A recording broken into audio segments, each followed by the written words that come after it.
right now on Money Matters Today. Guess who is going shopping with you this holiday season? Scam artists and identity thieves. We'll show you how they work and how to protect yourself this season. Money Matters Today starts right now. Personal finance, saving, investing. It's your money. This is CNN8 Money Matters Today. And now, host Mary Caracoli. Welcome to CNN8 Money Matters. We all know the story of the Grinch. He stole Christmas. Well, this year the Grinch may not be green, but he is out there. And worse yet, there's not just one, there are thousands of them. They are holiday scam artists. Think you're too smart to get hoodwinked? Well, that is exactly what John Sileo used to think. John is the author of Stolen Lives, Identity Theft Made Simple. John joins us from Denver. Welcome, John. Thank you for having me. Now, before we get into your story, which is fascinating, you say scam artists love this time of year. Why is that? Just because our identities are out and about much more than they are at the rest of the year. We go shopping, we take bunches of identity in our purses, our wallets, we leave receipts in our wallets, and it's just a higher time of exposure. And so that just means we're more vulnerable. We're using those credit cards more. We have our purse, our wallet out in public more. Therefore, just that frequency makes us more vulnerable. Exactly. I think it's estimated that about 1.5 million people will have their identities stolen this holiday season. God, that's a huge number. Now let's talk a little bit about your story, because it didn't used to happen to you once, it happened twice. And I love how you tell your story too, because it's not just that it takes a lot of money and time to repair things.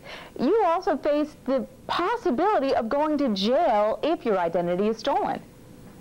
That's exactly right. I stepped out of my door one morning, the doorbell rang, and a government investigator was standing there and proceeded to tell me that I was being charged with $300,000 of crimes that I had not committed. What had happened is a friend, an employee of mine, had stolen my identity and used it to commit several hundred other crimes that I was then held responsible for.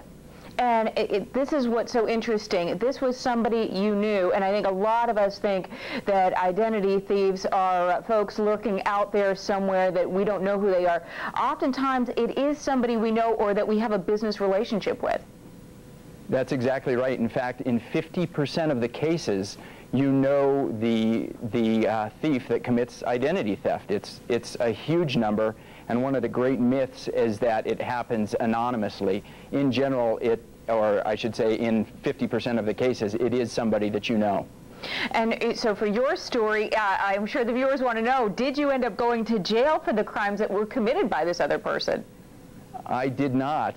Thank goodness. The tools that I developed and then evolved into the book, into Stolen Lives, allowed us to capture, convict, and put my imposter in jail, and really come out of it fairly clean. I still spend a lot of time defending civil suits for all of the other people that were wronged. They, of course, think I'm still the criminal. Isn't that a shame? I mean, it really is, as your book says, stolen lives. It was so much time, so much money going into right a wrong that was done by somebody who got access to your private information, which is why you really are an advocate for protecting it. And you say it's a lot more than a quick checklist of 10 points you need to do to make sure you are taking care of that privacy of your own financial information, your family's financial information. So let's talk a little bit about what you can do to protect yourself. And let's just start right now with the holidays. Folks are going to be going out shopping today. What advice would you give them? Throughout Stolen Lives, I use a series of mindsets for developing habits of privacy, because it's, you know, the 10-point checklists are not enough, and that oversimplifies it. So adapting one of those mindsets would be, for example, you should put your purse and or wallet on a pre-holiday diet. You should get the items out of that wallet or purse that raise your exposure to identity theft.